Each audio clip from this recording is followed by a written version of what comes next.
최근 글로벌 기업들의 채용 추세가 변화하는 중이라고 하는데요. 창의력이 뛰어난 인재를 찾기 위해 의외의 스펙을 높이 평가한다고 합니다. 업계에서는 이런 특징을 지닌 사람을 가능성을 품은 긁지 않는 복권이라 칭하며 새로운 인재로 주목하고 있다고 하는데요. 어떤 사람일까요? 정답. 어렸을 때 ADHD 한번 진단 받아보네. 맞나 봐. 정답입니다. 맞춤형이었구나. 야, 그리고 이거는 너무 뻔했는데 그래. 진혁이 너무 빨리 맞췄다. 알고 계셨나요, 선생님? 아니 사실 저도 그런 생각을 하긴 했었는데 저는 ADHD뿐만 아니라 이제 약간의 그런 독특한 생각, 독특한 정서, 또 독특한 미학적인 어떤 그런 느낌 이런 걸 가진 사람들을 이제 신경 다양성이라는 말을 씁니다. 그런 분들을 신경 다양성이 되게 이제 ADHD 성향이 있거나 또 약간 자폐 스펙트럼처럼 뭐 관계를 안 하고 내면적인 세계에 몰입하고 있는 사람 뭐 이런 걸 얘기하는 걸 제가 들어서 신경 다양성 뭐 이런 생각을 좀 했었죠. ADHD, 난독증 같은 신경 다양성을 가진 사람 정답입니다. 정확하게 얘기해 주셨네요. 네네 신경. 이 분야의 전문가 브록 이드 박사에 따르면 100만 장자 중에서 난독증이 있는 사람이 30%나 된다고 밝혔는데요. 신경 다양성을 가진 사람들은 꼼꼼하고 빠른 일처리는 어렵지만 큰 그림을 그리거나 다른 사람들이 미처 생각하지 못했던 아이디어들을 창의적으로 연결하는 능력에서 강점을 발휘한다고 합니다. 실제로 신경 다양성 인재를 적극 채용한 회사들은 생산성, 품질, 제품 혁신 능력 모두 향상되었다고 합니다. 혁신이 있겠다, 혁신이. 근데 이 정도면 정답은 우리 박사님이 정답이 아니십니까? 아니 맞추신 거죠. ADHD. 저 오빠도 진짜 상담료 받아야 돼. 진짜. 저런 딴지 어떻게 생각하는 저런 딴지 뭐예요? 그런 딴지는 한마디로 얘기할 수 있죠. 질투심입니다. 다 있네, 다 있네. 정확하십니다. 진짜. 신경 다양성이라는 말이 신경 다양성. 언제부터 나오기 시작한 거예요? 한 2000년대부터 나오기 시작한 것 같아요. 처음에 신경 다양성이라는 얘기 나온 것 중에 하나가 이제 이성과의 어떤 그런 성적 취향이 아닌 동성애적인 성적 취향을 이야기할 때도 신경 다양성을 얘기 좀 했었거든요. 네. 근데 지금은 그런 용어들을 쓰는 건 좀 많이 줄어들었어요. 왜냐하면 그것도 하나의 차별이라고 생각할 수 있으니까요. 근데 지금은 이제 그거보다 조금 다른 방면으로 많이 사용되는데 그 중에 하나가 이런 ADHD 그리고 낭독이라는 건 이제 우리가 읽는 거에 어려움인데 이분들은 읽을 때 우리는 이렇게 소리를 만들어가면서 읽거든요. 음소. 근데 이분들은 모양을 갖고 이 문자를 파악하거나 소리를 내는 방식이 다르게 프로세싱을 하세요. 네, 그러니까 오, 우. 그다음에 기억, 니은은 그, 느, 그렇죠. 드, 르. 네네. 이게 결합돼서 라가 되고 가가 되고 막 이런 거잖아요. 네. 근데 이분들은 그 조합에 대한 이해가 좀 어려운 거예요. 그러니까 이걸 소리를 어떻게 내야 되는지 특히 받침 같은 게 들어갈 땐 더 어렵고요.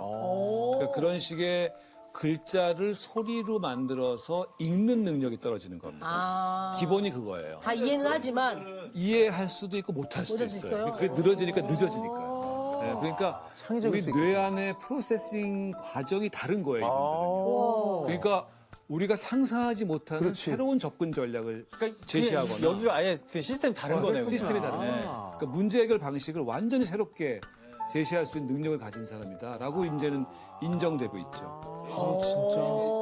요즘 또 성인 ADHD가 굉장히 많은데 이거는 어떤 대표적인 증상이 있나요? 이제 궁금할 것 같아요, 많이. 제가 체크를 하나씩 해보죠. 우리도 체크 한번 해볼까요, 그러면? 예. 성인 ADHD의 가장 이제 증상으로서 소위 문제가 되는 어떤 요인 중에 하나는 아까 우리가 얘기했던 실행 기능의 문제입니다. 그래서 시간 관리를 잘 못하는 거예요. 시간 관리. 그러니까 데드라인을 못 지키고 자꾸 늦는 거.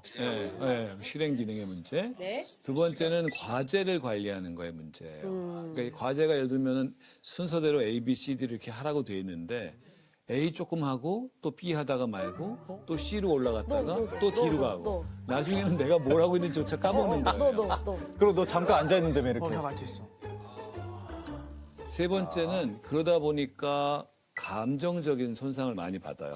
자꾸 비난받고 혼나게 되고 이제 정서적으로 이제 압박감을 많이 느끼는 경우가 많아서 분노 조절 같은 감정 기복 같은 게 많이 생기는 감정 조절의 어려움. 그게 또 이제 세 번째 그 ADHD의 문제로 오고요. 네 번째는 부정적인 자아상이 많으세요. 나에 대해서 나는 이것도 못해. 내가 이걸 하는 거는 내가 누가 도와줘서 한 거지 내가 할 수 있는 게 아니야? 이런 식의 생각들을 많이 해요. 아니에요. 되게 초긍정이지. 완전. 그래서 그런 것 때문에 부정적인 자아상이 생기니까 또 우울이나 불안 증세가 많아집니다. 그래서 이런 일련의 것들이 있고 거기에 이제 중독 리스크가 올라간다고 그랬잖아요. 예. 어덜트 ADHD 분들도 도파민 시스템이 좀 취약해요.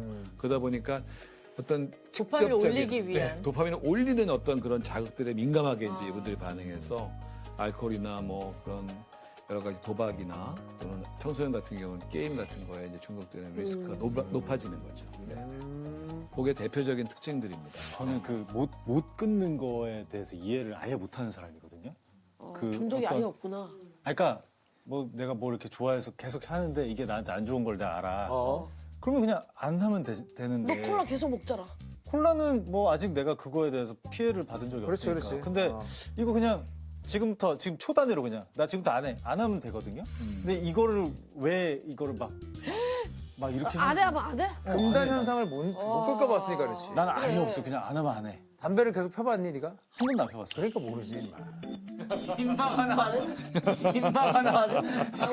아니 야, 술을 중독해봐서 술 술 중독해봐서. 중독 해봤어? 술을 못 먹잖아. 술을 마셔는 봤지만 뭐 중독은 된 적은 없죠. 근데 너 아니 핸드폰.